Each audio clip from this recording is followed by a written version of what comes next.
Let's talk about find the term judge. So in the term, there are n people labeled from 1 to n. There's a rumor that one of these people is secretly the term judge. So if the term judge exists, the term judge does not trust anyone, so trust nobody. Everybody trusts the term judge. There's exactly one person that satisfies property 1 and 2. So you are given the trust array for trust I equal to AI BI, represent the person A label AI trust person label BI. Return the label of the term judge if the term judge exists and can be identified, or you return -1. So this is actually relevant easy.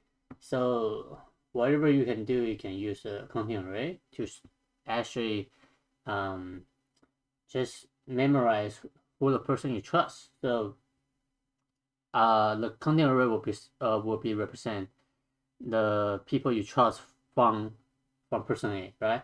So you just memorize the person B. So when you traverse a trust array, 2D array, then you can actually know if the person in the counting array is equal to the person inside the term, right? Except yourself, right?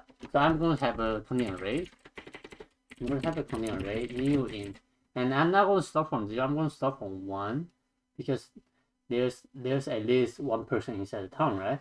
So I'm going to say n plus 1 instead of n, right? So the starting index will be from 1 to n plus 1, and I'm going to traverse the trust array.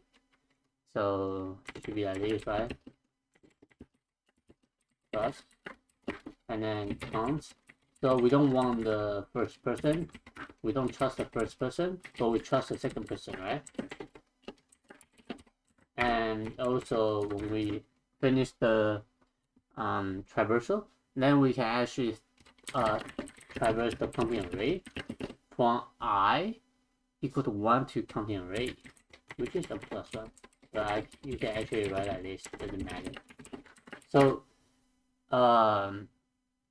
the counting array at I index has to be equal to a -1. This is because the counting array store the number of people you trust, right?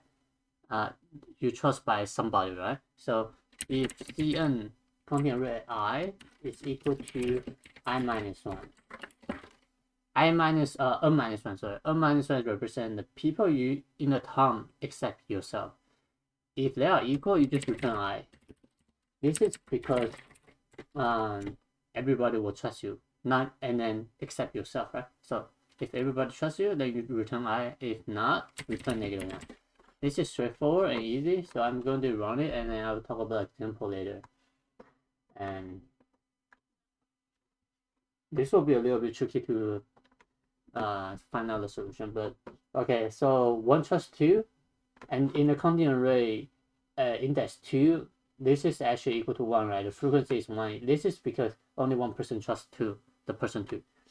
And 1 trusts 3, 2 trusts 3. Okay, 3 index 3, there are at least 2, right? There are two I mean, the value of 2 for the at the index 3, right? Because there are 2 people trust. You have 2 people trust, right? So you return 2 and 3 for these 2 examples. And in this example, you don't trust anybody because 1 trusts 3, 2 trusts 3, and then 3 trusts 1, which is the cycle. So this is not good. And after this, let's talk about the time and space complexity. So for time, it's actually all of n, right? It should be the length of the trust. So all of n for the length of trust, and I would say this will be too similar. Like these 2 for loop is similar. Are similar because they are actually traversing the counting array and then trust array. It actually doesn't matter, but the time complexity is all of n, and the space complexity is actually all of n plus 1. Now you have to memorize you have to store the number of people inside the counting array, so that will be all of n plus 1. But the n plus 1 is actually all of n, right? So time and space complexities are all of n. And then this will be a solution. And if you feel helpful, subscribe, like if you want it, and comment if you have any question. And I will see you next time. Bye.